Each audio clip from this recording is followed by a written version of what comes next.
10 mga kakaibang paaralan sa mundo. Ang paaralan ay isang institusyon kung saan natututo ang mga mag-aaral ng kaalaman, kasanayan at pagpapahalaga na mahalaga sa kanilang pag-unlad. Ito ang pundasyon ng edukasyon na humuhubog sa critical thinking at disiplina, kung kaya't napakahalaga nito sa pagbuo ng pangarap at potensyal ng bawat isa. Ngunit hindi lahat ng paaralan ay pare-pareho, dahil may ilang mga paaralan ng sadyang kakaiba. Kung kaya't sa video na ito ay tutuklasin natin ang 10 mga paaralan na ito. Kaya naman simulan na natin. Number 1. Floating schools. Sa ilang bahagi ng mundo, lalo na sa mga lugar na palaging binabaha, ay mahirap magpatuloy ang edukasyon. Nawawasak ang mga paaralan at napipilitang tumigil sa pag-aaral ang mga bata. Pero sa gitna ng ganitong mga hamon ay may mga komunidad na nakahanap ng solusyon. At ito ang floating schools o mga paaralang lumulutang sa tubig. Ang kakaibang ideyang ito ay nagbigay ng pag-asa sa mga bata na gustong mag-aral kahit sa ilalim ng mahirap na kalagayan. Noong 2002, sa Bangladesh ay isang architect na si Mohamed Rezwan ang nakaisip ng floating schools. Ang bansang ito ay isa sa mga pinakamadalas mabaha sa mundo at maraming lugar ang hindi na magamit para sa mga paaralan. Ang ideya ni Rezwan ay gawing bangka ang mga paaralan upang ito'y makapaglakbay sa iba't ibang lugar at magbigay ng edukasyon sa mga bata kahit may baha. Tinawag niya itong paaralan na dumarating sa mga bata. Sa Nigeria, ang Makoko ay isang komunidad sa Lagos na nasa ibabaw ng tubig. Ang mga bahay ay nakatayo sa mga kahoy na poste at walang sapat na lupa para magtayo ng mga paaralan. At noong 2013 ay gumawa si Kunle Adeyemi ng isang floating school para sa mga bata sa Makoko. Ang paaralang ito ay isang 3-story building na gawa sa kahoy at nakalutang gamit ang mga bariles sa ilalim. Ang floating schools ay espesyal na mga paaralan na dinisenyo para manatiling buo kahit may baha o nasa ibabaw ng tubig. Gawa ito gamit ang kahoy at bariles o plastic para maglutang. May mga solar panel ito na nagbibigay ng kuryente para sa ilaw at mga computer. Mayroon din itong sistema ng pag-iipon ng rainwater para maging inuming tubig. Ang mga estudyante ay dinadala papunta sa paaralan gamit ang maliliit na bangka. Sa Bangladesh, ang mga floating schools ay nagsisilbing classroom at library na pumupunta sa iba't ibang komunidad. Sa loob ay makikita ang mga guro, libro at iba pang kagamitan. Ang ibang paaralan ay mayroon ding libreng wifi para maturuan ang mga bata tungkol sa technology. Gayun din, ang mga floating schools ay nagbibigay ng pagkakataon sa mga bata na mag-aral kahit sa gitna ng baha o sa mga lugar na walang maayos na paaralan. Mahalaga ito dahil hindi naapektuhan ng baha ang mga paaralan, kung kaya't tuloy ang klase kahit tumaas ang tubig. Number 2. Cave School. Sa isang maliit at mahirap na nayon sa Guizhou, China ay may isang kakaibang paaralan na tinawag na Dongjong Cave School. Ang paaralang ito ay itinayo hindi sa isang karaniwang gusali, kundi sa loob ng isang natural na kuweba. Dahil sa hirap ng buhay at kakulangan ng pondo noong 1980s, ang mga taga-nayon ay nag-isip ng malikhaing paraan para mabigyan ng edukasyon ang kanilang mga anak. Kaugnay nito, itinatag ang Cave School noong 1984. Ang maluwang na loob ng kuweba ang naging silid-aralan. Walang kuryente o mga modern facilities dito, pero nagtayo ang mga magulang ng simpleng mesa at upuan na gawa sa kahoy. Ang mga dingding ng kuweba ang ginamit bilang blackboard at ang sikat ng araw mula sa mga butas ng kuweba ang nagsilbing ilaw. Kahit simple at kulang sa gamit ay naging sapat ito para magpatuloy ang pag-aaral ng mga bata. Gayun din naman ang paaralang ito ay naging posible dahil sa malasakit ng mga guro at magulang sa edukasyon. Araw-araw, ang mga guro ay naglalakad ng malayo para lang makapagturo sa mga bata.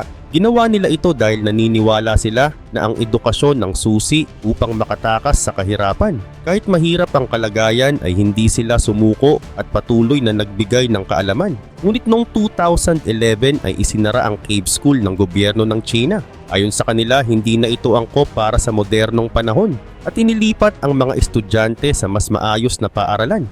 Bagamat sarado na ang paaralan, ang alaala nito ay nananatiling inspirasyon sa marami.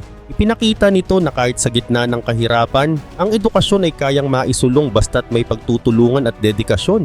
Ang kwento ng Cave School ay patunay na ang kaalaman ay hindi nakasalalay sa magagarang facilities. Ang mahalaga ay ang kagustuhan ng mga tao na matuto at ang pagsisikap ng komunidad na magtagumpay sa kabila ng mga hamon. Isa itong aral na walang imposible basta't may pagkakaisa at pagmamahal sa edukasyon.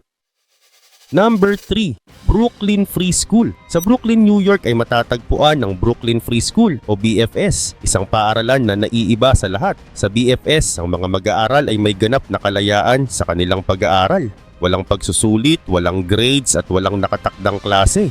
Dito, ang mga bata ang nasusunod at sila ang nagdidikta ng kanilang landas sa edukasyon. Dahil sa kakaibang sistemang ito ay kinikilala ang BFS bilang isa sa pinakanatatanging paaralan sa buong mundo. Itinatag ang BFS noong 2004 ni Alan Berger na isang guro na naniniwala na ang tradisyonal na sistema ng edukasyon ay hindi laging epektibo.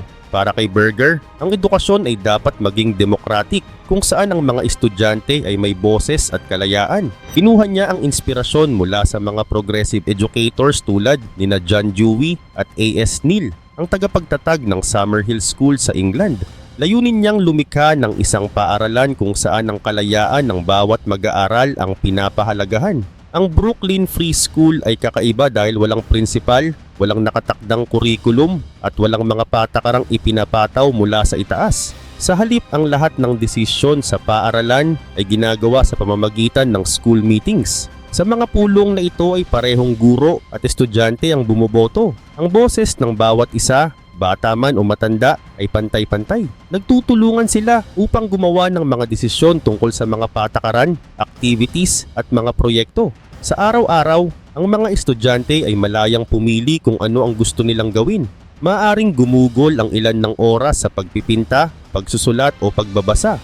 Ang iba naman ay naglalaro ng chess, nag-e-experiment sa science o nag-iisip ng bagong proyekto. Ang mga guro ay hindi nagbibigay ng assignments o lesson. Sa halip, sila ay naroon upang gabayan ang mga estudyante kung kinakailangan. Bukas din ang Brooklyn Free School para sa lahat. Ang bayad sa eskwela ay nakabase sa kita ng pamilya kung kaya't maraming estudyante mula sa iba't ibang antas ng pamumuhay ang nag-aaral dito. Dahil sa sistemang ito ay nagkakaroon ng magkakaibang perspektibo ang mga mag-aaral na nagbibigay sa kanila ng mas malalim na pangunawa sa iba't ibang karanasan at kultura. Number 4, Gulu Elementary School. Sa itaas ng matarik at liblib na bundok ng Guizhou, China ay matatagpuan ang Gulu Elementary School, isang paaralan na kakaiba sa maraming paraan. Bagamat tila imposibleng abutin ang location nito, ang paaralan ay nananatiling tahanan ng mga batang may matinding kagustuhan na matuto. Ang Gulu Elementary School ay matatagpuan sa Guluzhai, na isang maliit na nayon sa gilid ng bundok. Ang daan papunta rito ay makitid, mapanganib at walang safety railings. At para marating ang paaralan ay kailangang maglakad ng mga mag-aaral at guro sa gilid ng matatarik na bangin. Pero sa kabila ng panganib ay araw-araw nila itong nilalampasan para maabot ang kanilang pangarap na edukasyon. Samantala, itinatag ang paaralan noong 1980s sa tulong ng mga residente ng nayon. Gamit ang simpleng materials tulad ng kahoy at bato ay itinayo nila ang Gulu Elementary School bilang sagot sa pangangailangan ng edukasyon sa kanilang komunidad. Bagamat walang modernong kagamitan ay nagsimula ito bilang isang simpleng paaralan na puno ng pangarap para sa mga bata. Ang paaralang ito ay kakaiba hindi lamang dahil sa location nito, kundi pati na rin sa mga guro at estudyanteng patuloy na nagsasakripisyo.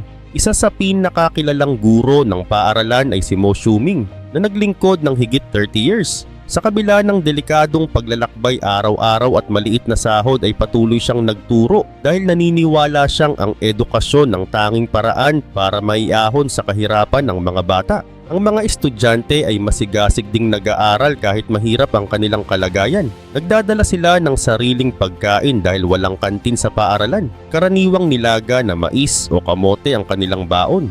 Ngunit sa kabila ng simpleng buhay, ang kanilang determinasyon na matuto ay nananatiling matibay. Ang Gulu Elementary School ay nananatiling buhay dahil sa pagkakaisa ng komunidad.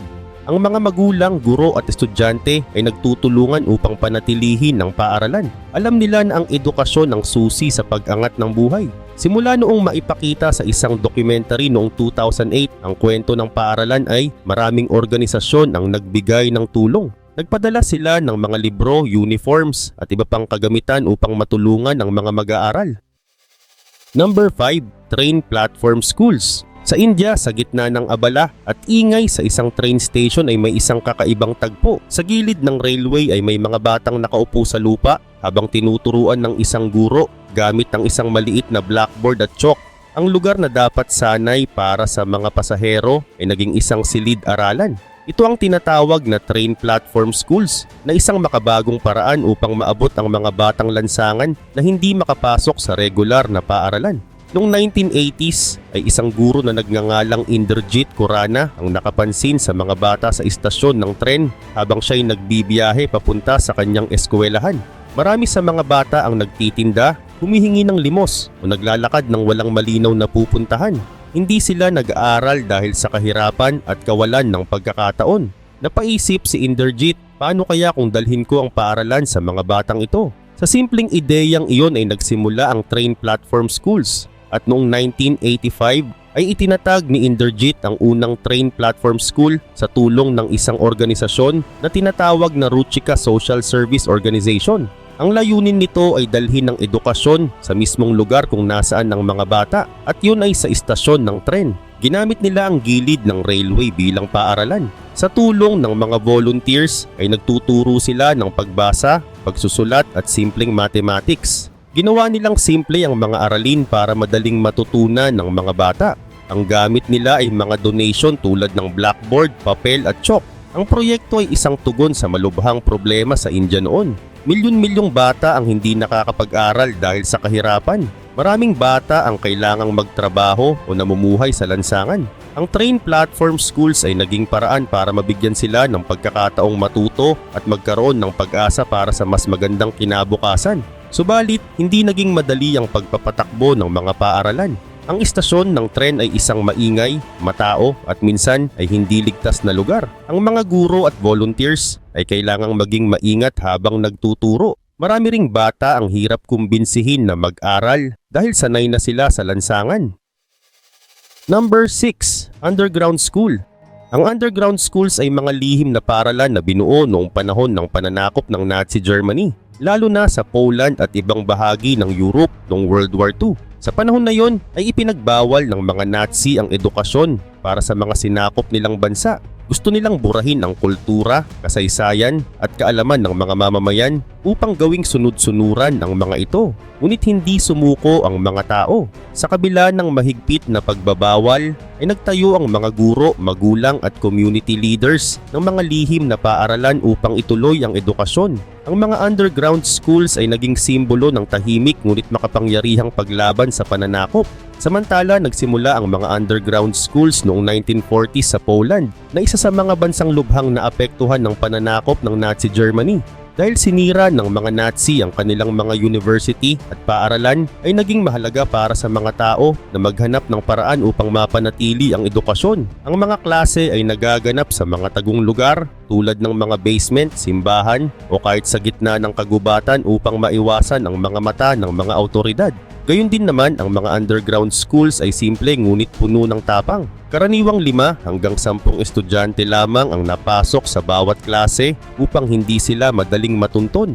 Wala ring permanenteng gamit o libro kung kaya't kailangang i-memorize ng mga mag-aaral ang lahat ng itinuturo. Ang mga klase ay palihim na isinasagawa sa iba't ibang location at ang mga estudyante ay maingat na pumupunta upang hindi mahalata.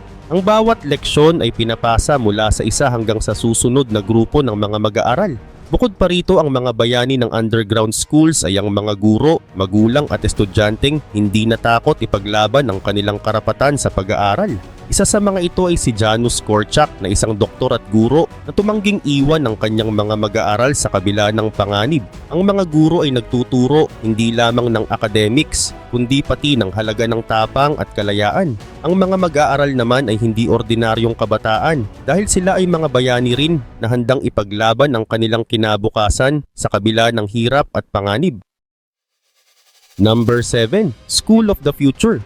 Noong 2006 ay isang kakaibang paaralan ang binuksan sa Philadelphia, Pennsylvania at ito ang School of the Future. Ito ay proyekto ng Microsoft at Philadelphia School District. na may layuning baguhin ang tradisyonal na sistema ng edukasyon. Sa halagang $63 million ay itinayo ang isang makabagong paaralan na puno ng technology at idinisenyo para ihanda ang mga mag-aaral sa hinaharap. Samantala, ang School of the Future ay walang tradisyonal na libro o papel. Lahat ng materials sa pag-aaral ay digital at ang bawat estudyante ay binigyan ng laptop na kanilang ginagamit araw-araw. Sa halip ng mga physical textbook, ang mga leksyon ay isinasagawa online. Isa rin itong paperless school kung saan ang lahat ng communication ng guro, magulang at estudyante ay ginagawa sa pamamagitan ng digital platforms. Layunin din nito na gawing eco-friendly ang sistema ng paaralan. Ngunit hindi rin karaniwang silid-aralan ang makikita sa SOF. Ang mga classroom ay parang modernong opisina na may mga flexible spaces para sa teamwork at brainstorming. Ang tradisyonal na pagtuturo ay pinalitan ng project-based learning, kung saan ang mga estudyante ay nagtatrabaho sa mga proyekto na tumutugon sa mga totoong problema. Halimbawa, tinalakay ang global warming sa pamamagitan ng paggawa ng digital presentations gamit ang totoong data mula sa internet. Ang layunin ng ganitong paraan ay gawing mas makabuluhan at praktikal ang pag-aaral. Pero sa likod ng proyekto ay ang Microsoft at Philadelphia School District. Ang Microsoft ang nagbigay ng technology at diskarte upang maisakatuparan ang konsepto, habang ang Philadelphia School District naman ang nangasiwa sa pagpapatupad nito. Naglaan din sila ng trainings para sa mga guro upang magamit ng maayos ang mga bagong kagamitan at pamamaraan ng pagtuturo. Gayunpaman ay maraming guro ang nahirapang mag-adjust sa bagong sistema dahil hindi lahat ay bihasa sa technology. Bagamat naging inspirasyon ng SOP sa ibang paaralan sa buong mundo, ay naharap din ito sa maraming hamon. Isa na rito ang kakulangan ng sapat na pagsasanay para sa mga guro na naging dahilan kung bakit hindi agad na ipatupad ng maayos ang mga plano. Bukod dito, lumabas sa mga pagsusuri na ang mga estudyante ng SOF ay hindi nagpakita ng malaking pagtaas sa test scores kumpara sa ibang paaralan. Dahil dito ay marami ang nagtanong kung sulit ba ang malaking pondong inilaan para dito. Number 8, which school? Sa tahimik na bayan ng Hoopeston, Illinois ay matatagpuan ang isang natatanging paaralan na tinatawag na Which School International. Hindi ito karaniwang paaralan na nagtuturo ng mathematics o science. Sa halip ay tinuturo nito ang mga principles ng wika at witchcraft. Isa itong lugar na naglalaman ng misteryo at kaalaman na kakaiba sa karamihan. Ngunit paano nga ba ito nagsimula at bakit itinatag ang ganitong uri ng paaralan? Noong 1998 ay isang grupo ng modern witch na pinangunahan ni Ed Hubbard ang nagtatag ng witch school sa Roseville, Chicago. Layunin nila na turuan ng mga tao tungkol sa wika na isang relihiyong nakabatay sa kalikasan. Naniniwala ang mga wikan sa pagkakaisa ng tao at kalikasan sa kabutihan at sa balanseng paggamit ng magic. Sa kabila ng mga layunin nitong mapayapa ay maraming tao ang may maling akala tungkol sa wika. Marami ang nag-iisip na ito'y may kaugnayan sa dark magic o kasamaan. Dahil dito ay ginawang online ang mga klase upang matiyak na makakapag-aral ang sinuman nang hindi natatakot na husgahan. At noong 2003 ay inilipat ang witch school sa Hoopeston, Illinois. Isang maliit na bayan ito na kilala sa conservative lifestyle. Ang pagdating ng witch school ay ikinagulat ng marami. Ang mga residente ay nababahala na baka masira ng paaralan ang tradisyonal nilang pamayanan. Maraming protesta ang naganap at ang iba'y nanawagan pa na ipasara ito. Ngunit sa kabila ng mga hamon ay hindi umatras ang witch school. Ipinaglaban nila ang karapatan ng kanilang paaralan at ipinakita sa mga tao na ang wika ay isang mapayapa at responsableng relihiyon. Kaugnay pa nito, ang witch school ay mayroong mga classes na pwedeng kunin online o sa mismong paaralan. Tinuturo dito ang iba't ibang aspeto ng witchcraft tulad ng paggawa ng spells, paghula gamit ng tarot cards, paggamit ng mga halaman para sa ritual, at pag-unawa sa natural energies. Hindi tulad ng mga napapanood sa pelikula, ang mga leksyon dito ay nakatuon sa tamang paggamit ng magic para sa kabutihan at personal development. Number 9, Harvey Milk School. Ang Harvey Milk High School ay isang natatanging paaralan sa East Village, Manhattan, New York City. Itinatag ito upang maging ligtas na lugar para sa mga kabataang LGBTQ+ na nakakaranas ng discrimination at pang-aapi sa karaniwang mga paaralan. Samantala, ang paaralan ay ipinangalan kay Harvey Milk, ang kauna-unahang lantad na gay na nahalal sa pampublikong posisyon sa California noong 1977. Siya ay kilalang tagapagtanggol ng mga karapatan ng LGBTQ+ community. Bagamat maikli ang kanyang panahon bilang opisyal, ang kanyang mga advocacy ay naging inspirasyon para sa marami. Ang paaralang ito ay patuloy na sumasalamin sa kanyang laban para sa pantay na karapatan at kalayaan. Gayun din, itinatag ito noong 1985 ng Hetrick Martin Institute at ang Harvey Milk High School ay original na isang programa lamang para sa tutoring at counseling ng mga LGBTQ+ na kabataang nahihirapan sa tradisyonal na mga paaralan. At noong 2003, ay naging ganap itong public high school na suportado ng New York City Department of Education. Ang pagbabagong ito ay nagbigay daan upang mas maraming kabataan ang makaranas ng ligtas na kapaligiran para sa kanilang edukasyon. Maliban pa rito, ang Harvey Milk High School ay naiiba rin dahil sa pag-focus nito sa mga pangangailangan ng LGBTQ+ na mag-aaral.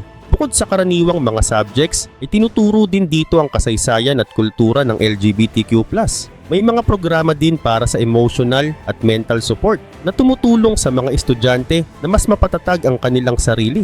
Gayunpaman ay hindi rin naiwasan ng paaralan ang mga criticisms. Nang naging ganap itong high school noong 2003 ay may mga nagsabing ito ay nagiging paraan ng paghihiwalay ng LGBTQ+ na kabataan mula sa iba. Pero para sa mga tagapagtanggol ng paaralan, ito ay hindi tungkol sa paghihiwalay kundi sa pagbibigay ng proteksyon at pagkakataon sa mga kabataang nangangailangan nito. Sa katunayan, ang pagtatayo ng Harvey Milk High School ay naganap sa panahon ng matinding pagsubok para sa LGBTQ+ community, partikular noong 1980s na panahon ng AIDS epidemic. Number 10, Clown College. Ang Clown College ay itinatag noong 1968 ni Irvin Feld, ang may-ari ng sikat na Ringling Bros and Barnum and Bailey Circus. Sa panahong iyon ay unti-unting nawawala ang mga magagaling na clown at nakita ni Feld ang pangangailangan para maghanap ng bagong henerasyon na magpapatuloy sa tradisyong ito. Samantala ang Clown College ay matatagpuan sa Venice, Florida at nagbibigay ito ng kakaibang uri ng training na tumatagal lamang ng 8 linggo. Ngunit sa maikling panahon na ito ay siksik sa kaalaman at kasanayan ng mga estudyante. Hindi tulad ng mga karaniwang paaralan, ang mga aralin dito ay umiikot sa physical comedy, juggling, acrobatics at paglikha ng sariling clown persona gamit ang makeup. Isa sa pinakamahalagang aspeto ng curriculum ay ang improvisation o ang kakayahang mag-isip ng mga nakakatawang kilos kahit hindi handa. Bukod dito ay tinuturo rin ang kasaysayan ng clowning upang maipakita sa mga estudyante ang kahalagahan ng kanilang ginagawa bilang bahagi ng kultura ng circus. Ngunit sa kabila ng kakaibang idea ng Clown College ay seryoso ang layunin nito. Gusto ni Feld na mapanatili ang quality ng clowning bilang isang sining. Sa paningin niya ay hindi lamang trabaho ang pagiging clown, kundi isang mahalagang propesyon na nagbibigay ng saya sa mga tao. Ang programang ito ay dinisenyo upang matiyak na bawat clown ay may sapat na kasanayan para mag-perform sa harap ng audience at magdala ng aliw, lalo na sa mga circus performances. Sa loob ng 3 dekada, mula 1968 hanggang 1997, ay naging tahanan ng Clown College ng halos 1,400 na mga estudyante mula sa iba't ibang bahagi ng mundo. Marami sa mga nagtapos dito ang naging bahagi ng Ringling Bros Circus, habang ang iba naman ay nagtrabaho sa television, pelikula at theater.